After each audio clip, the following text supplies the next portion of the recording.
What's up, guys? Trying something new here on the channel. I'm gonna go through a setup on this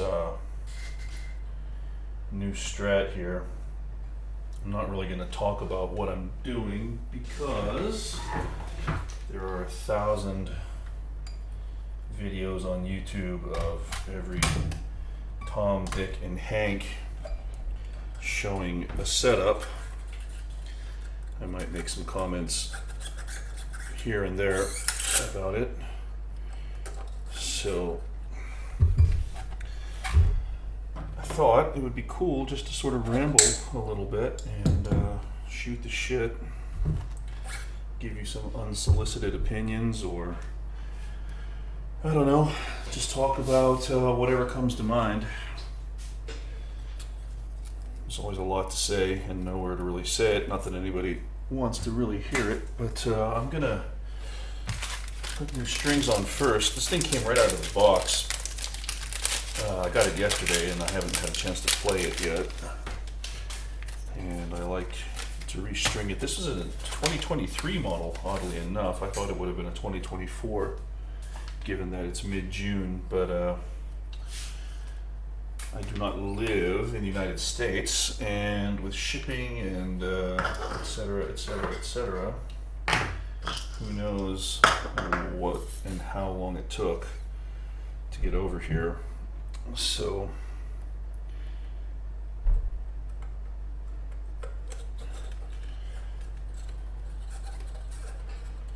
these strings have probably been sitting on here for at least half, 3/4 of a year. Now, I am very blind, so I need to be super careful here. So with these tuning pegs, I need more light. These tuning pegs, you gotta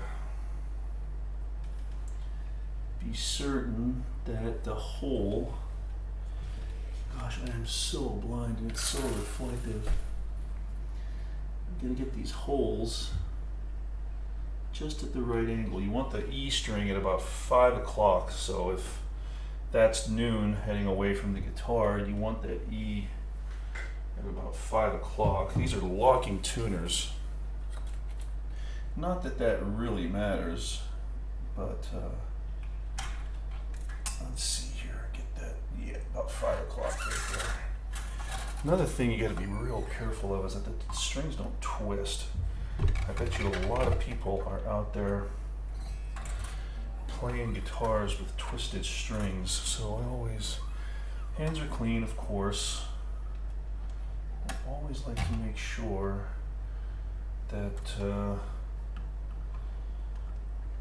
the strings are not twisted, because if they are, then it really is a giant pain in the booty. I just got this string thing here as well, and I've never had an electric string winder before. So let's see how that goes. I don't even know how to use this damn thing. All right. I don't even think the damn thing works. Fuck it. I'll just do it the old-fashioned way.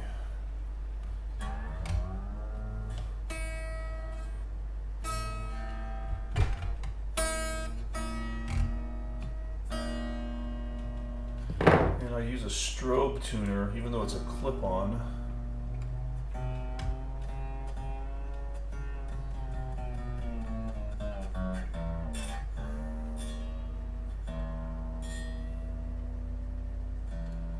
It's still pretty precise. So the reason I'm doing this one at a time is because the bridge is floating. I was expecting it to come flush against the body, but the problem with that is the wang bars on these Strats are very high from the base to where the bend hits. And if the bridge is not floating, the bar sits really high up off the body, and it it's too far to, it's just not comfortable because you can't, I like to hold it sometimes in my hand when I'm playing. And also, if it's set flush, when you release the bar, it often has this tendency to snap back, and it can cause this pinging sound. In fact, I've got two Strats right now that really need a setup for that very reason.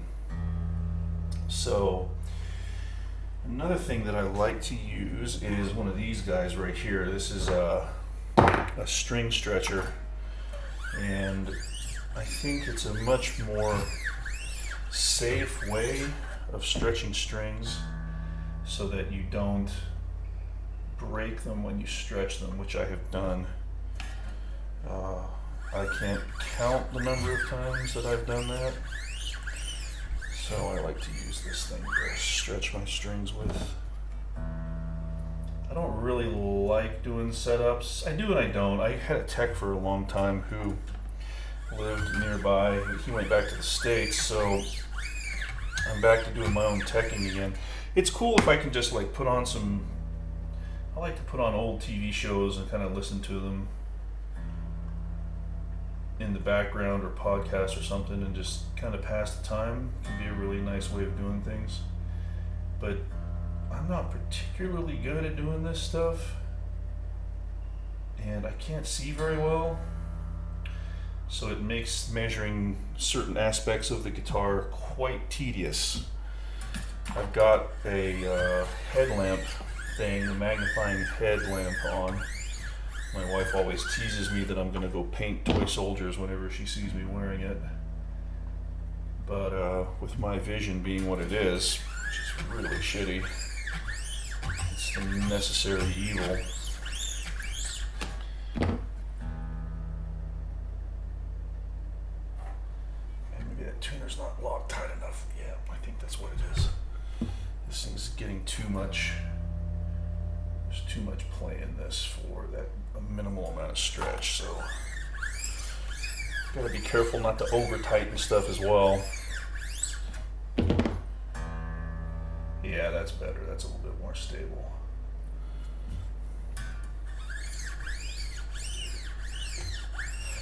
I checked the specs on this earlier today. I did some quick measuring, and I have to say it came set up really, really well, which you would expect. But man, I've seen some goddamn disasters with guitars. The worst I ever saw was with a Indonesian gem.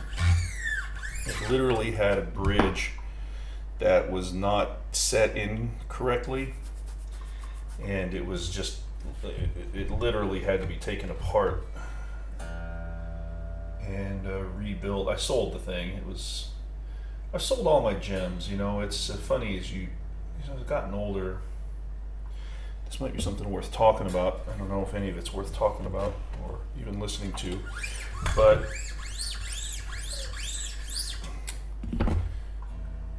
I don't know if my tastes have specifically changed so much as my, let me just do this the old-fashioned way for a second here. I used to really like gems, and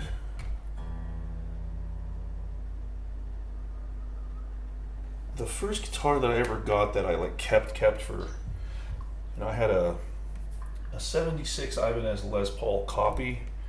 That was like my first real guitar, and I then got I saved up. I was really poor growing up, from a very poor part of the world. And I was on my own at age 17, which unfortunately happens. Things kind of go sideways in life.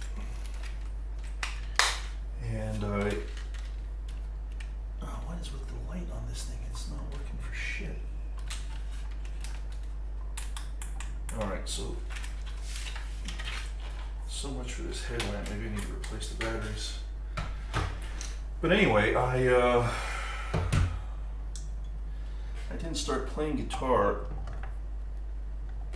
until I was a sophomore in college, and I was living on my own. I had a job at a supermarket, and back then, even though I was making very little money, I could still afford a little apartment. It was sort of like one room with a kitchen, furnished, and I was working in a supermarket, and I could afford to live on my own. I didn't have a car, I couldn't afford a car, but it was a small enough town where I could ride my bike or walk to work. And let's get these other strings just up to tension. And I had enough money to buy groceries. I bought them on the Air Force Base. I had a buddy who'd drive me out there every 2 weeks, and you'd walk around with a calculator, and had a very limited amount of money to spend on food.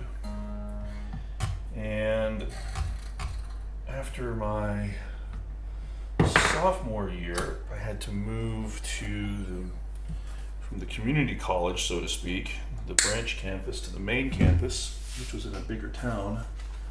So, a buddy of mine, God bless him, his parents bought a house in that town. They were sort of into investing in real estate. They weren't rich, but they were just smart. And they let me come live with them for a summer so I could put some money away to buy a very, very cheap car, which I did, and I had enough money left over to buy my first, let's say, in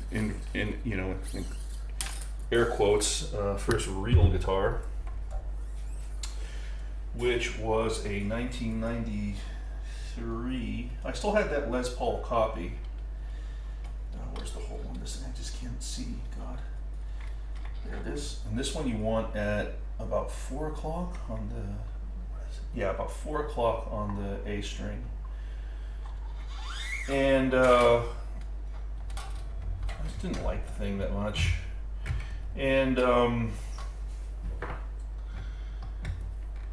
I bought a 92 or 93 Strat that had a maple neck, but it had a typical brown sort of sunburst color. I don't know what that color's called. I'm tighten the shit out of this thing here. And I was really into Van Halen at that time. I discovered them very late. I lived in the UK when I was quite young, and I missed the whole Van Halen thing. I mean, we had Jump was a global hit, so we had that song. Because my dad was in the service, right? So, I lived in New Mexico and England when I was little, and in my early teens, I moved back to the States and didn't discover, where's my thing at? Didn't discover Van Halen properly until I was in college, really. And I really wanted to be able to play with a whammy bar. So the guitar shop in town said, yeah, we'll take your Strat back and you can get this RG 550, which I still have to this day. It was solid black, and I had a shitty amp. It was like a Trace Elliott or something. It was a terrible amp. But I ran a Boss Metal Zone, which is a very a lot of divided opinions about that pedal for sure. Fuck it, I'll just do it like this. So I really started getting into playing Van Halen, but I also had been a big Vai fan, Steve Vai fan. I had Flexible on cassette, and I had a shitty little Nissan Stanza that I'd ride around in when I actually had a car. This was before this was like the last year or two of high school. And yeah, it was like the last year of high school, I think I had that car. First year, and then I wrecked it, and then couldn't afford to get another car. I loved Flexible, and then Passion and Warfare came out. You know, that was a big deal because you know, he'd done 80 and Smile and Whitesnake. I mean, everybody knows the story. But once I started playing, you know, I mean, the thought of playing Steve Vai's music was, I mean, it was never a thought, you know, to even play music. I didn't come from a musical family. And if you grow up in a small town and you don't know anybody who plays guitar, I met one dude in high school. He was smart as fuck. And I remember going to his house, and he could learn by ear. He would have to see the hand positions, you know, but I remember him showing me some stuff, and it was almost like seeing somebody like literally do magic, you know. And then when I went to the guitar store, there was this dude down there. He's kind of a big guy, a little bit arrogant, but I think that was just because he got so frustrated with like all these broke ass kids from that shitty little town coming in there, and just, you know. And once I got to know him, we actually became pretty good buddies. And man, he could really play. He could bust out Rat and Van Halen and D string and G string. You want at about 3 o'clock for the break, the angle of the post. And anyway, so, you know, it never occurred to me that I could actually do this. It's hard to explain, you know, like, I don't know if it's about empowerment or just not being very clever, I mean, you're just so broke that the thought of even buying a guitar was just not something you even thought about, you know? And I started reading guitar magazines even before I started playing guitar. And I would love to like look at the tab. This is back when we had Guitar for the Practicing Musician, which is, in my opinion, the best guitar magazine that ever was. And so before I even started playing guitar, I had stacks, not a huge stack, but a couple years worth of, at least, of guitar magazines. And you know, I think Vernon Reid was a big moment for me when Cult of Personality came out.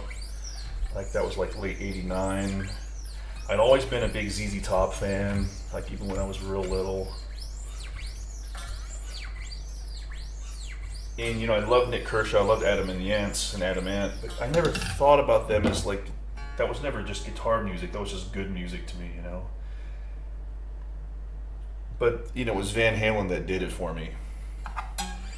And after I started playing, like I said, I got that RG, and I must have learned, I mean, I learned as much Van Halen as was humanly possible. I mean, all from tab books, right? It wasn't even a possibility in my mind back then that I could learn by ear. But what I also did is because Guitar for the Practicing Musician had these tab sections, but they also had a thing called the performance notes, where they would tell you all about the song and what scales were being used. And especially cool because they would go into the modes and talk about technique. So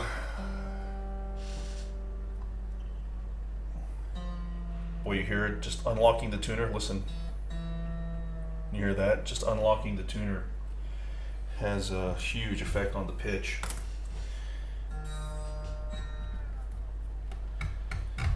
So it was all Van Halen at the start, and it was just a good way to learn how to play, you know. because it wasn't a lot of bar chords. It was triad heavy.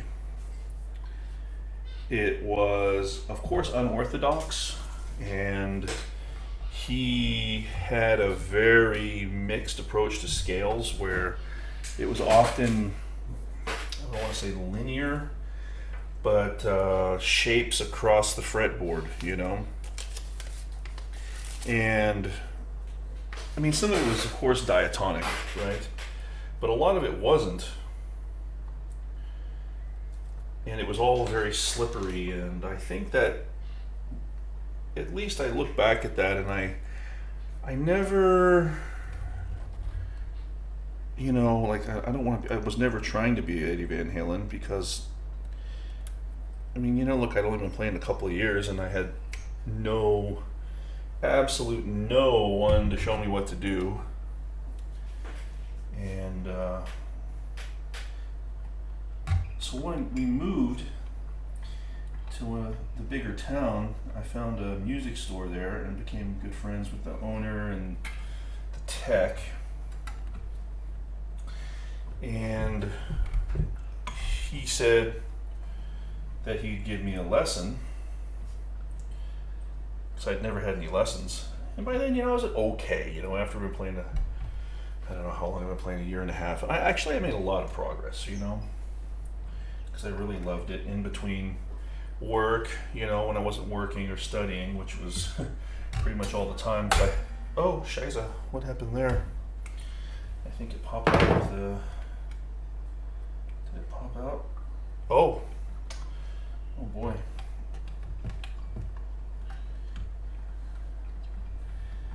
Because I have an engineering degree of sorts. It's from the College of Engineering, but it's a sort of branch of applied mathematics that I ended up studying. And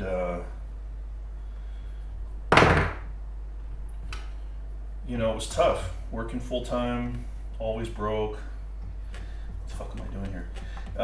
Always broke, you know. What the fuck is going on? Some weird shit's happening with this D string here. G string. It's always a fucking G string that fucks you up. Piece of shit thing. It's always a fucking G string. Anyway, so I think he was supposed to give me a lesson. This guy could fucking play. Like, this dude, like, to this day, I've never seen a better guitar player that wasn't a well-known player, you know what I mean? Like, just a regular dude, so to speak. He played a BC Rich Assassin, and I later bought one. I still have it. It was Mockingbird Yellow or some shit. And he was so good. God, he was so good.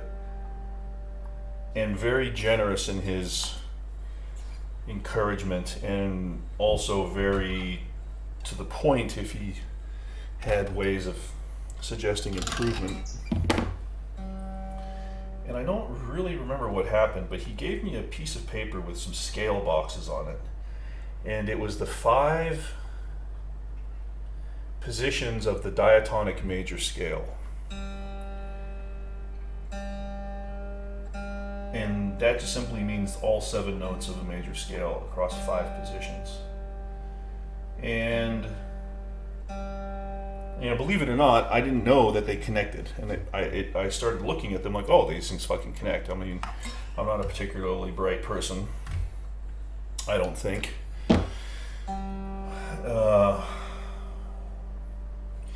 Anyway, he gave me this thing, and I realized, oh, wait a minute.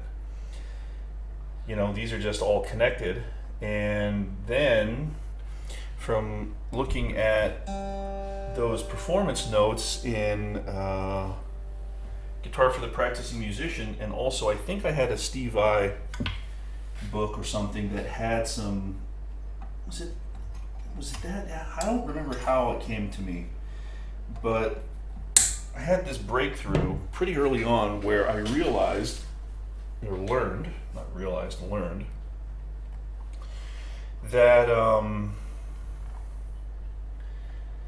the modes are simply major scales that start on a different scale tone, right? So for example, C major is D Dorian, E Phrygian, F Lydian, G Mixolydian, A Aeolian, and B Locrian, right? Because when you start looking at the music that comes from guys like Satch, Vi, you know, these tabs in Guitar for the Practicing Musician, they would tell you, oh, he's using, you know, this mode or whatever, and blah, blah, blah. And I wanted to understand what that shit was. So my issue was that I never had the time, or rather, you know, look, you're starting to learn to play when you're 20, 21, 22, you're working full-time, going to college full-time, broke, I had a girlfriend, I had friends, you know, and I didn't want to be like locked in my bedroom while my friends were partying, or not meeting people, or, you know, not doing anything other than playing guitar. And some people chose to do that, right? Like some people literally chose the path of sort of a monk-like approach to playing guitar. Like, you know, there's famous stories of Vi talking about that, and Eddie doing that, and Satriani doing that. But, you know, these guys, we all have different paths in life, you know, and I'm not making excuses, because I certainly, even if I could, like, if you could wave your magic wand and make me a professional musician, by the way, B-string, you want to put the post at 2 o'clock. I wouldn't want to be a professional musician. I'll talk about why later. So there's no hate involved in this.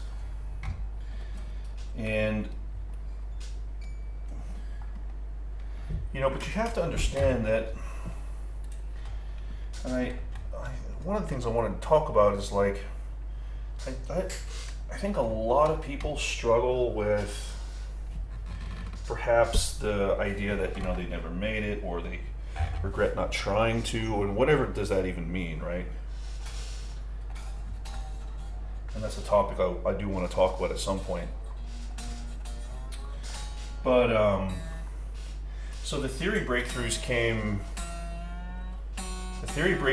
pretty quickly, but I just didn't have time to, like, sit there and run scales for 6 hours a day, you know, and then, you know, do chord workouts for 3 hours a day. And, you know, you could argue, well, you just didn't want it bad enough, and you're absolutely right. You know, I never wanted to be a fucking pro musician. I wanted to be good, you know, and all through my 20s, it was a fight to get good, because after I finished the last year at university, I got very lucky and got hired before I graduated, and I was put on a retainer for a year. So for the last year I was at university, I had some cash in my pocket and didn't have to work, and I was able to play a lot more guitar and really improve. Even had a little band going.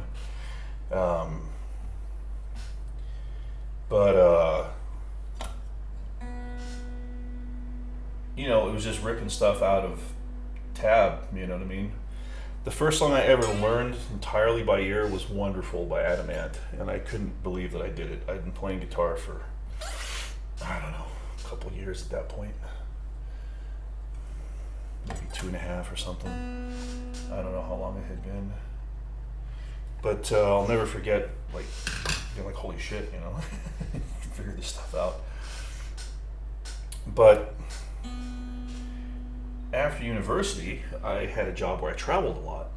So how are you supposed to dedicate the time that it takes to get as good as the guys you love? And it can really eat you up, and it really fucked with me, right? It really fucked with me. It became a little bit of a nagging compulsion at times that I had to just somehow instinctively quelch, you know, because it wasn't like I owed anybody anything, you know, but I sort of just felt like or I thought, nobody cares about your feelings. I just thought, you know, you gotta. I had this just had to be able to play. Like I can remember studying Alien Love Secrets, you know, and studying a lot of Vi, like very, like gosh, you know, as hard as I could, and learning as much VH as I could. And after I got out of school, I had a little bit of cash, and the first guitar that I bought, I mean, the first time in my life I had money, I bought a Strat.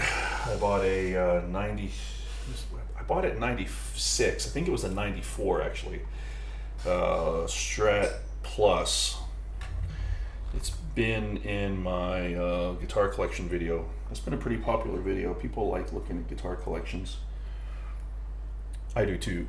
I think we all do. And then I bought BC Rich. And then I was in a store in where I was living. I moved to the city, big city. This post you want at about 1 o'clock, IE here. And pull that through.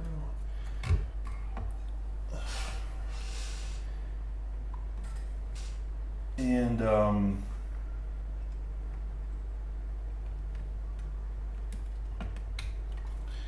it's hard to get a grip on that. And I was actually in the suburbs. I was living in the suburbs. I don't know why I did that. I was just a small town boy, you know, and I didn't really understand that you could like live in the city center or nearby and have a lot more fun. But I was traveling so much anyway, it didn't really matter. And I was in a suburban guitar store, and they had 2 Gem 10s on the shelf.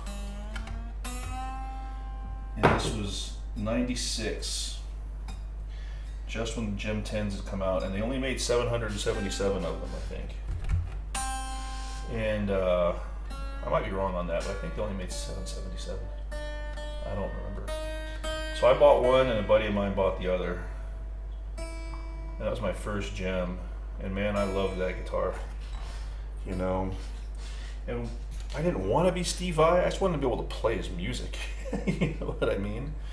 And then I got into Eric Johnson. I was big into Eric Johnson then too. I saw the first G3 tour with Satch, Vai, and Johnson. And then I moved to Chicago a year and a half later for work and saw Eric in Chicago a couple times. And really got into learning that, but that stuff, like I'm a legato player really, and that comes from Satch and Eddie mostly, I think, and a lot of Vi stuff is also legato. But I never sat and learned how to pick properly, you know, and I also never learned how to play pentatonic scale. Like even today, I don't have a good grasp of the pentatonic. Diatonic scales, absolutely. Modes, no problem.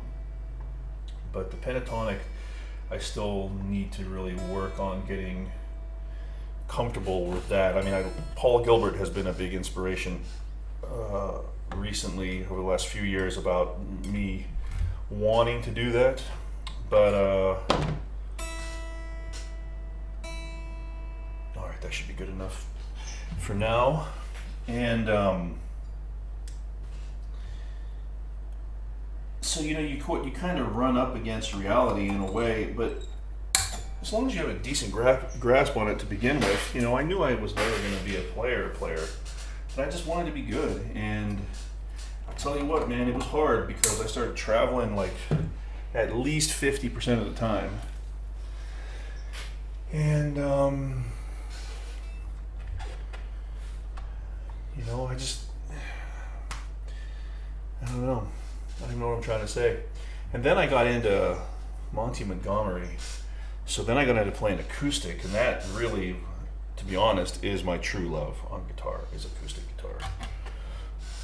And it's all because of Jack Johnson and Monty Montgomery. Because I'll tell you what, when that first Jack Johnson album came out, nobody had ever heard anything like that. That was a game-changing record, man. That guy is beyond good, right? Just beyond good. So between Jack Johnson and Monty Montgomery, I switched primarily to playing acoustic for a very, very long time. But I accumulated a couple more guitars. Super Strat, I like a legit made in Japan Strat. That's a Super Strat. Okay, so let me just check, make sure this twang bar is still sitting and yep, still floating nicely. But I got married in my late 20s, early 30s, and had a family then, and boy oh boy, it makes it even harder. But I got another couple of guitars here and there. But after that all fell apart, and I moved out of the States and got a much better job. I was traveling constantly, and I had nothing to spend money on, so I started buying a lot of guitars, and I bought a bunch of gems.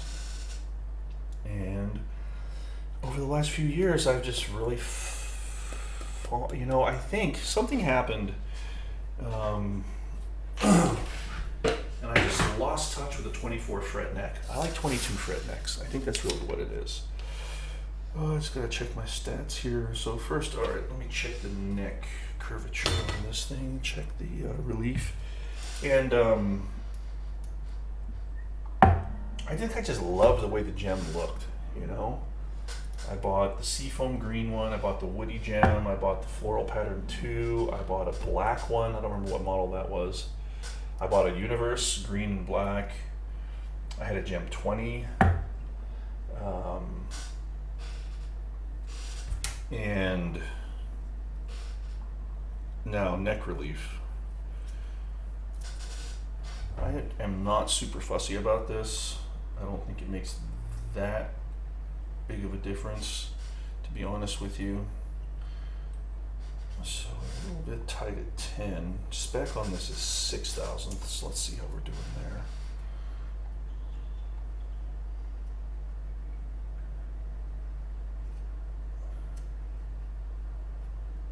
Yeah, probably use just a little bit of loosening.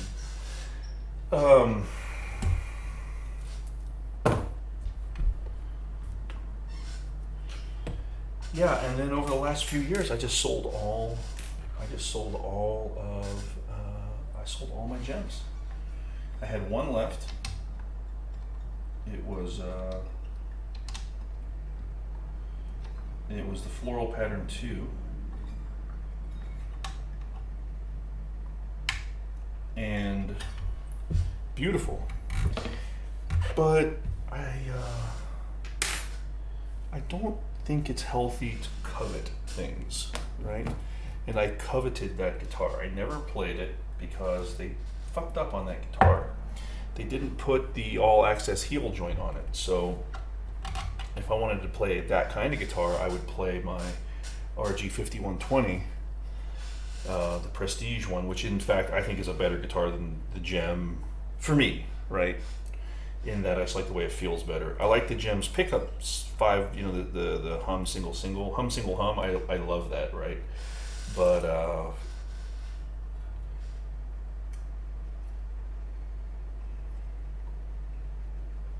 I just thought,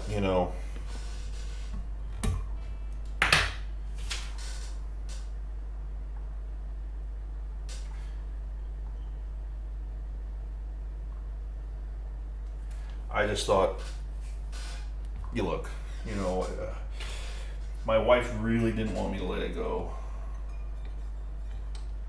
and she loves that guitar, and I tried to explain to her, it's just going to sit in its case for perpetuity, and I really want this Texas Tea Strat.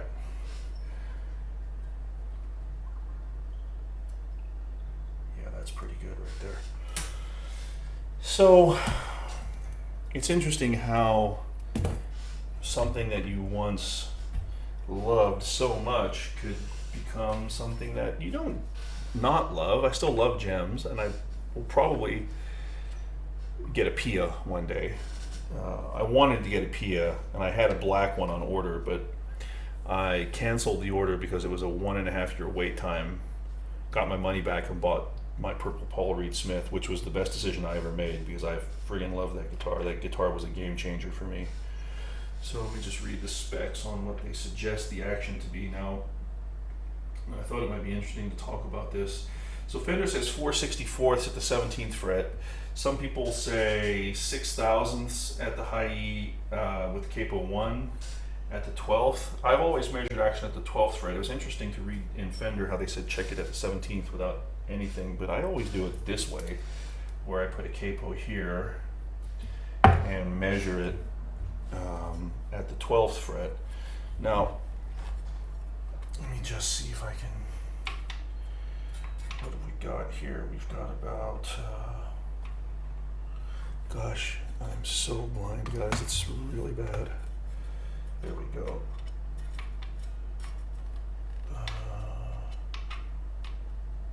Got about 7 thousandths here, which is maybe a little high for a lot of people. On the other side, I've got 9 thousandths, so that's way too high. So I like high action. I really like high action. I really like to get my fingers under there. I do not at all like low action, which does come with,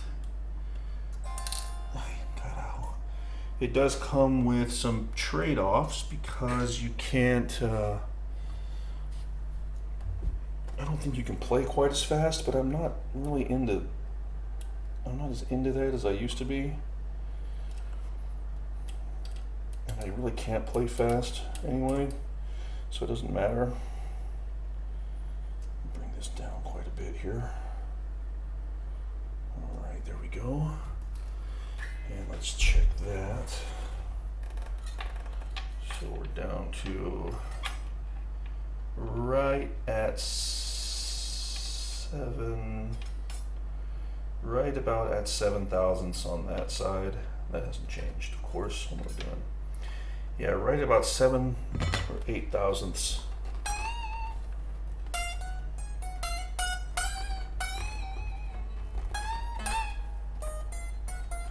Still feels a teeny bit high, so I'll bring that down to about 6 thousandths. But anyway, you know, I had a Satch model guitar, an orange one. I had you know, I had all that shit. I had a striped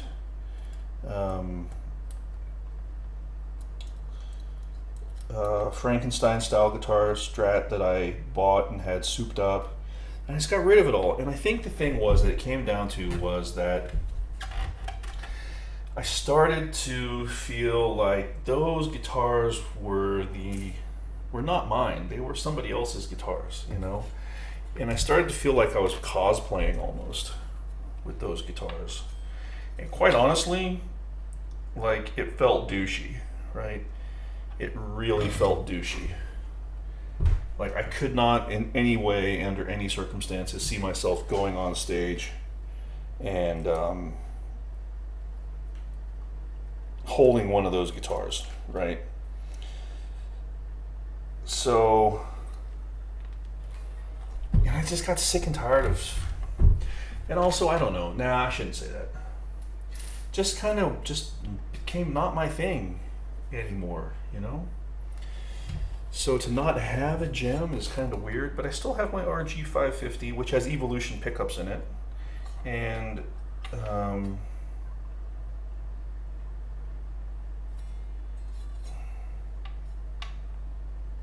yeah, we're right at about 6 thousandths there. Let's see how this feels.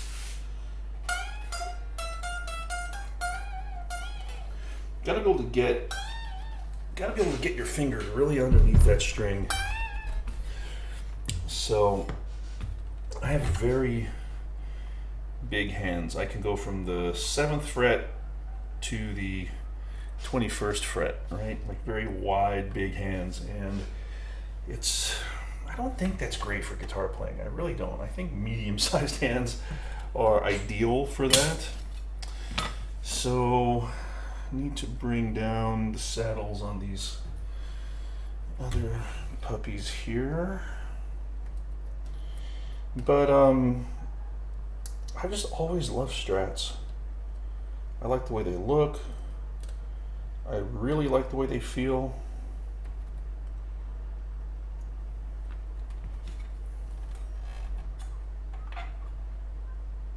Yeah, that's a little bit high still. And I got 5 of the fucking things, so you know, something's obviously going on here. Just gonna go ahead and lower a bunch of these while I'm at it here.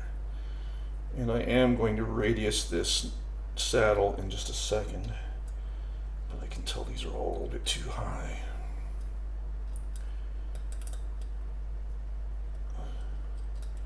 Pretty good at eyeballing these. That one's a bit off. And just drop that low E a teeny bit. So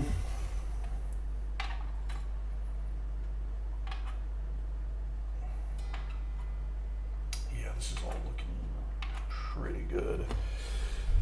And radius gauge. So compound, I think it's 10 to 16 or 12 to 16. I know it's 16 up here. So you got to think of it like a cone, right? The radius is, of course, you know, what it would do to complete a circle.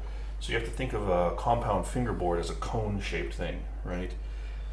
So that means up here, your radius is probably somewhere like 18, 19, 20. Maybe not quite 20, but I don't have, what do I have in terms of radius gauges? I think it's a big jump. I think it goes from 17 to 20. What do we got here? Yeah, I got a 17, 16, there's no 18 in here, there's a 15, there's a 12. So 17 might be fair. I think I'm just gonna go with 20. That's what people tend to do on strats with compound fingerboards.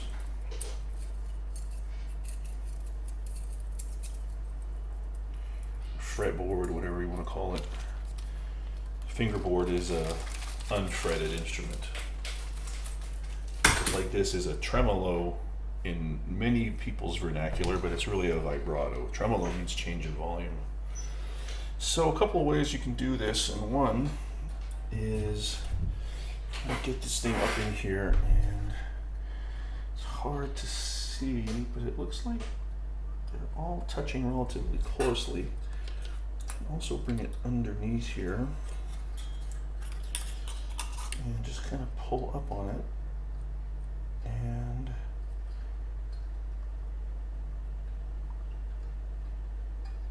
yeah, that seems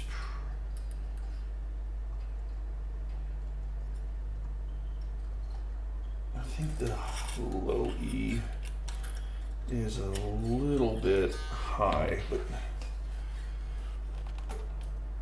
I'll take that off. It doesn't really matter. That shouldn't affect it too much. But yeah.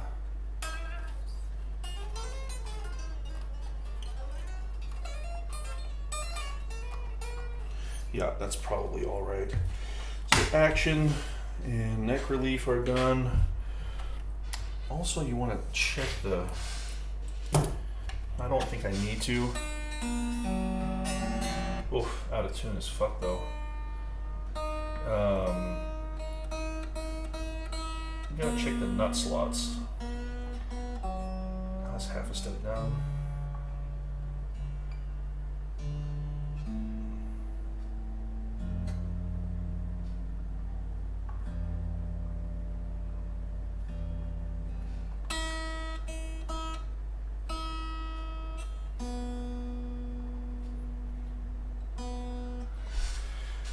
Gotta check the first fret, and you want to use like an 18 or a 20 feeler gauge. So I tore apart a set of feeler gauges because they were all oily and shit. And 18 or 20 is probably fine here. So 18 is beautiful. You can actually, yeah, it's a little tight in there, but you can actually use a 16 for the center, and that, yeah, that feels okay. Yeah, that feels okay.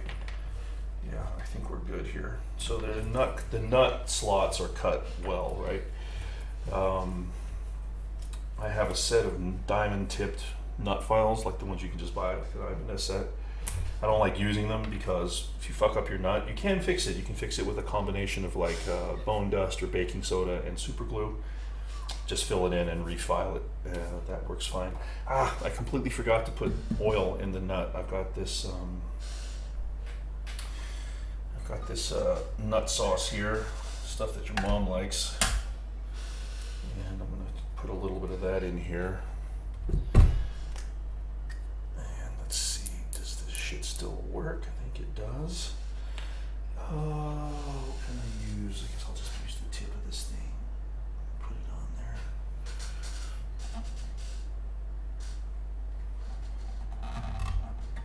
And I need a tissue.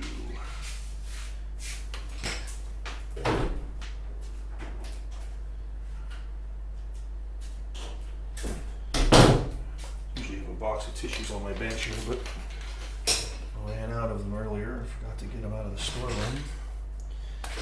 So let me just check here and see if this is. Yeah, okay. Didn't think so. Not enough. But anyway, you can sort of wrestle with yourself, I think, in a lot of ways when you're a guitar player, because there's a lot of emotional stuff that gets caught up in it. Dare I say, there's a lot of identity that's wrapped up in it. And I just think you gotta be super, super honest with yourself about what you really want to do with it. And, oh, shit, man. That's messy. All right, now I gotta get a Q-tip.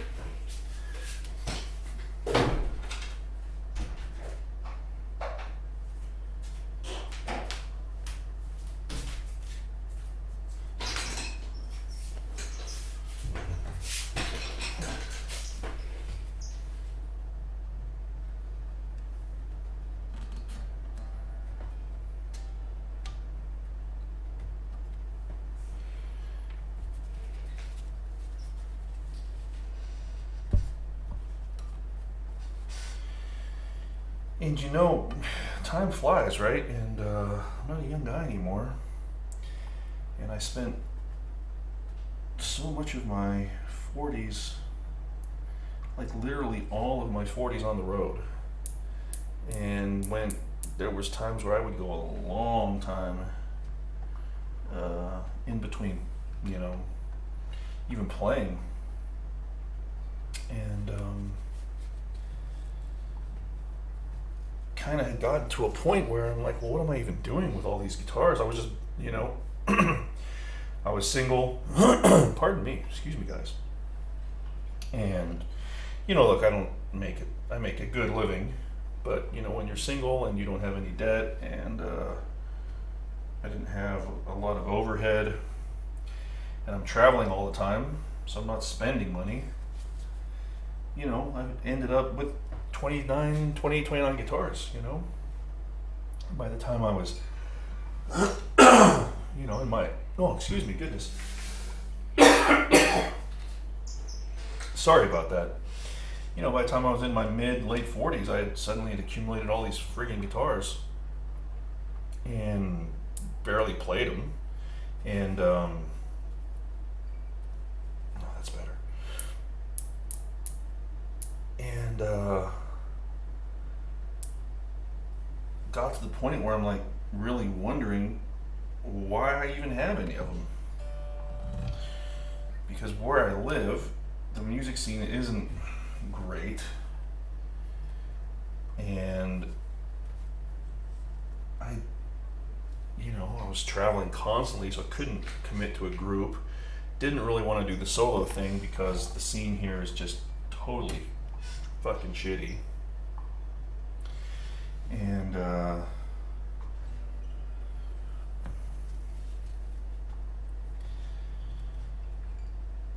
so I got the idea to say, well, shit, what can I do? And it occurred to me that nobody had been teaching the songs that I like the most, and it's very simple. My two favorite things in the world musically are Adam and the Ants and Adam Ant and Nick Kershaw. I mean, Kershaw by far is my favorite. So I thought, well, fuck it, I'll just start a goddamn YouTube channel. And the interesting thing was that I had to really confront the fact that these songs had to be learned by ear, because there's no music books for Kershaw, and I can't find my little tiny Allen key for my, there it is. For the saddles, there's my radius. Okay. One thing you learn when you get older is stay organized as fucking possible. All right, intonation. Should I do intonation first or pickup heights first? Does it really fucking matter? Does not matter. I'll do pickup height last. So let's do intonation.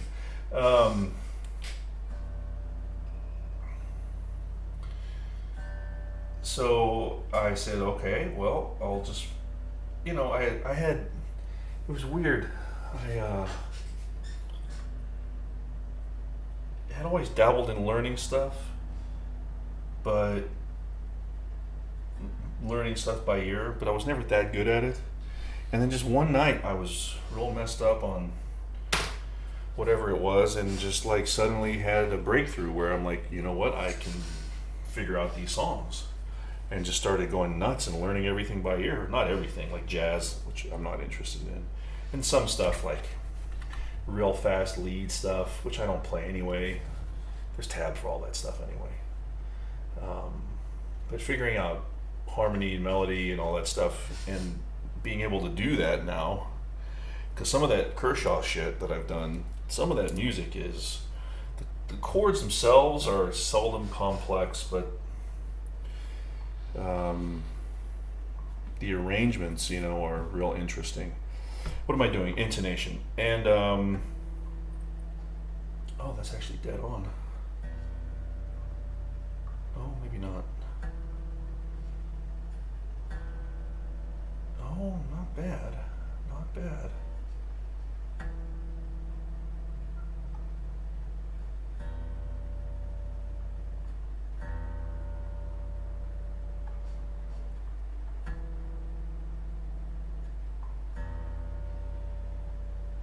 That's actually pretty fucking good. And so I started the channel just to have something to do, a reason to be musical, And then that really pushed me into thinking about the kind of guitars I really like playing, and that black acoustic that I play on the channel all the time. I mean, that for 20 years, that had been my number one guitar. And then I'm not doing any Vi, I'm not doing any Malmsteen or some Satch. I mean, there's a friggin' million videos on YouTube of people doing that very well. Wow, that's perfect. And but Kershaw plays a PRS, and he has this particular whammy bar sound that you can't get. Wow, perfect. That you can't get with I should be fretting it here, sorry guys. What am I thinking? Talking too much and thinking too little. Oh yeah, that's not as good as I thought. Alright, that's a little sharp. I need a screwdriver. Where's my screwdriver? Ah, here it is. And I was very keen on figuring out that sound of his trem, and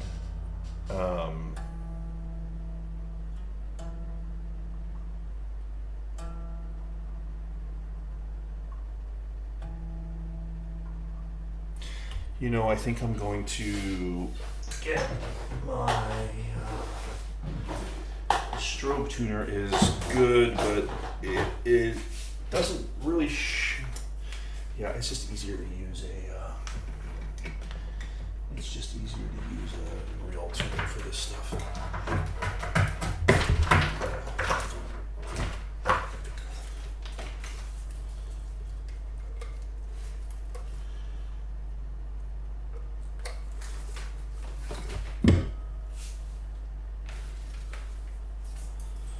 All right.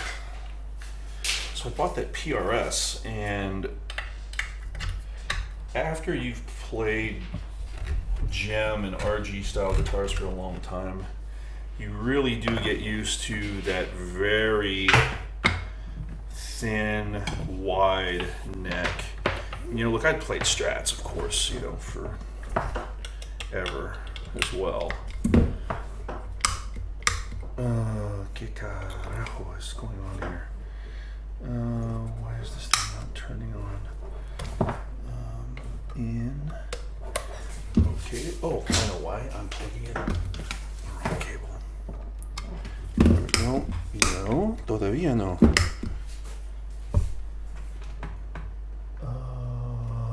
Okay. This is interesting.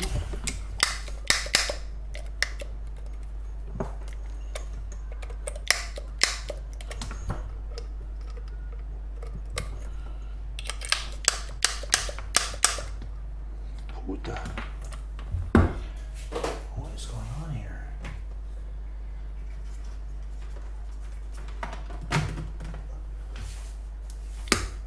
Okay, this is fucked up. I used this thing just the other day, and it was, there we go. Okay, I got a faulty, that's what it is. I got a faulty cable. It's a Boss power source, a 9-volt power source, and these things are generally really good. All right, yeah, a little sharp there, and a little flat there.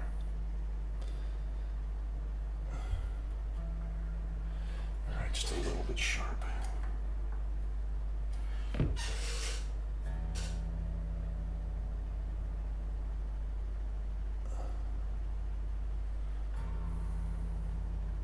So anyway, that PRS was a real game changer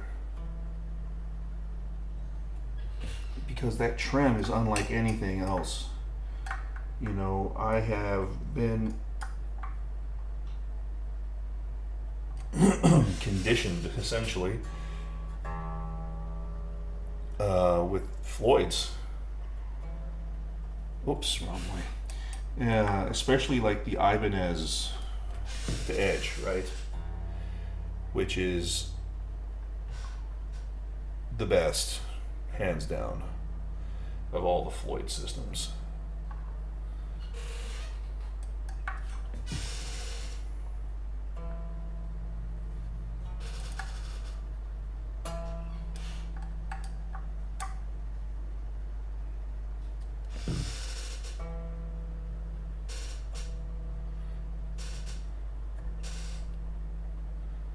But that PRS trim, what is going on here? Am I pushing down too hard?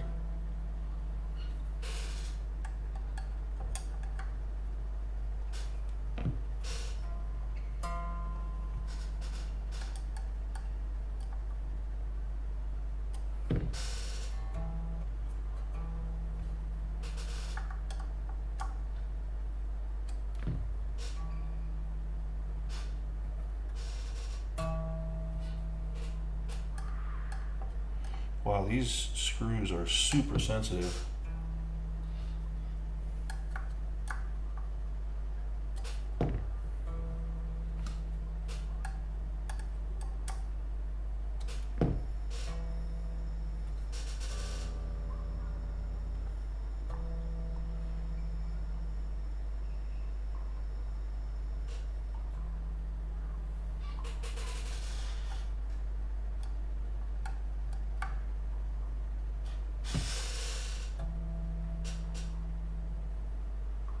But if you've never played a PRS, I highly...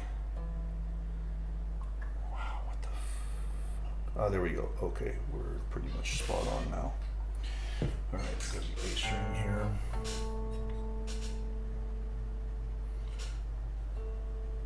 Oh, wow.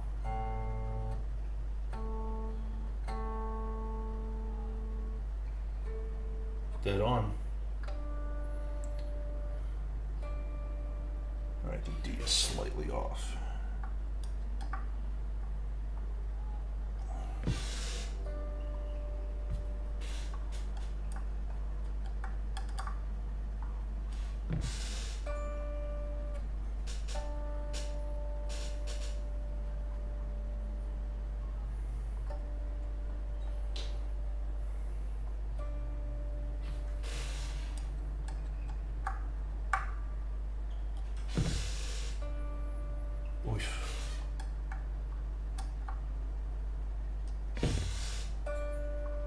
Go. Perfect.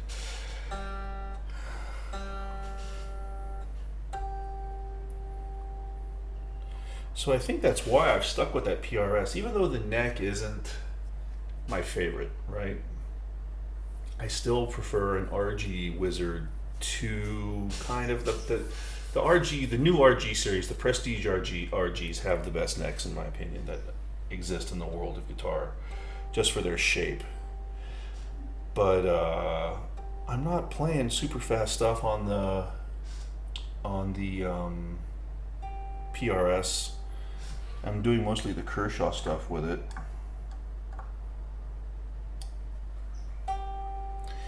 But then the weirdest fucking thing happened to me. And if you had told me this 20 years ago, I would have told you you're out of your fucking mind.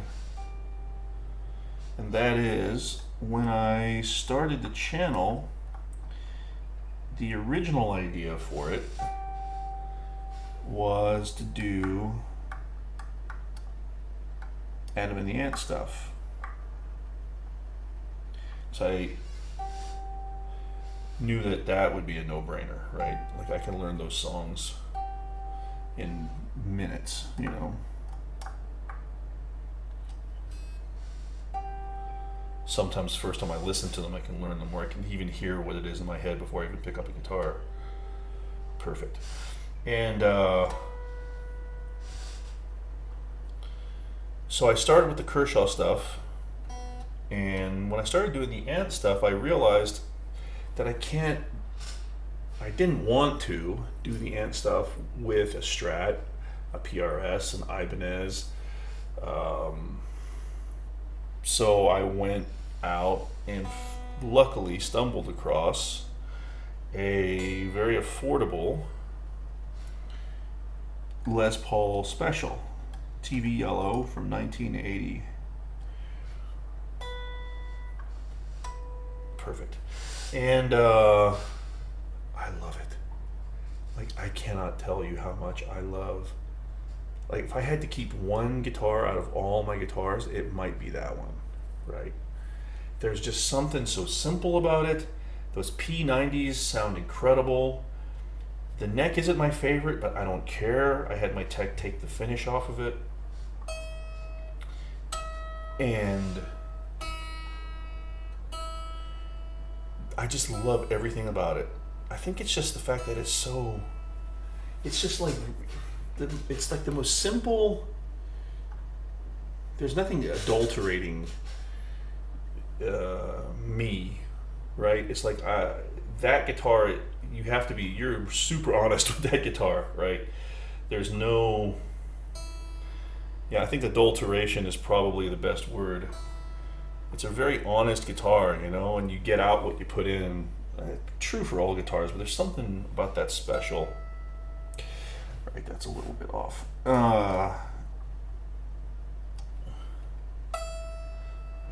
Almost. And I could not believe how much I fell in love with that bloody guitar. And I've used it on every Ant song except for the acoustic stuff. Because some songs, when you teach them, people are sometimes, they make shitty comments like, doesn't sound like the record. Well, I'm using an acoustic guitar because it distills everything down to its most basic. Slightly out still. Come on, you fucker. There we go. All right. And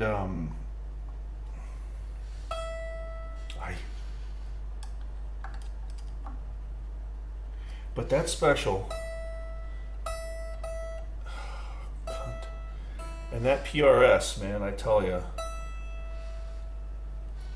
I never in a million years would sit here and tell you those two guitars are my two favorites to play right now. The PRS is not the most comfortable. I don't like the hard edges along the top. It's a little small for me. I'm a pretty big guy. The Special, again, also not the best fit for me. Strats fit me better. RGs fit me better. But holy fuck, man. Just awesome.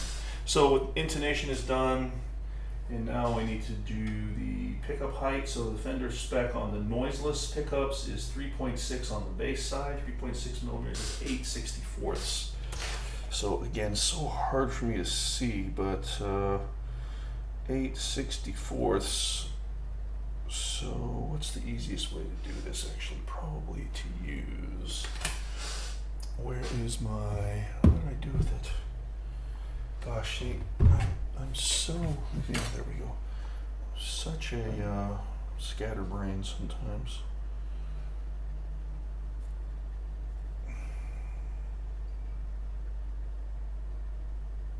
Okay. So 8/64ths. It's yeah. All right.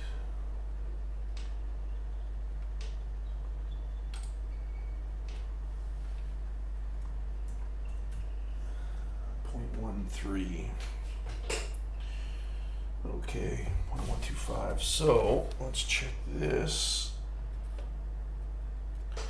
Oh man, it's so hard to see.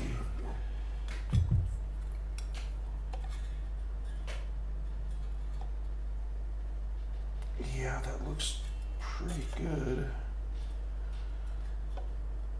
Oh God, it's so hard to do this. I really need to get one of those Music Nomad deals.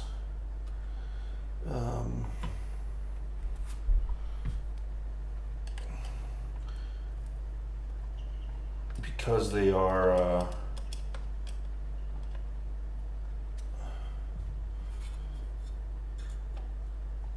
the contrast on them is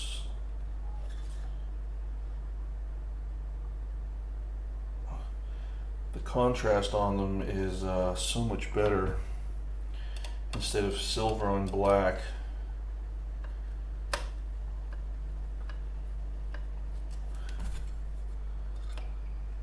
Yeah, there we go, that's better. They are white on black, and I have like very bad eyes, like having another surgery later this year. Yeah, that's good. Just fuck her up here. A little bit higher. There we go. Treble side is spec'd at what?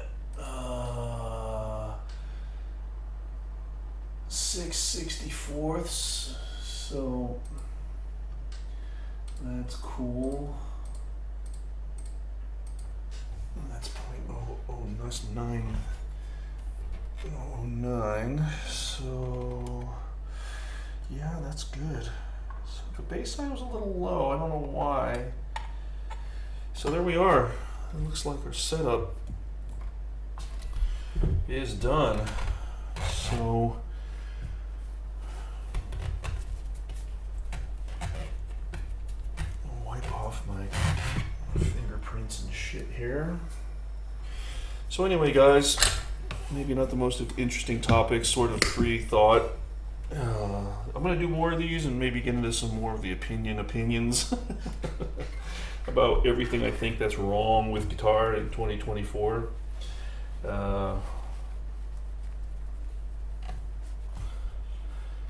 one last thing I'll do.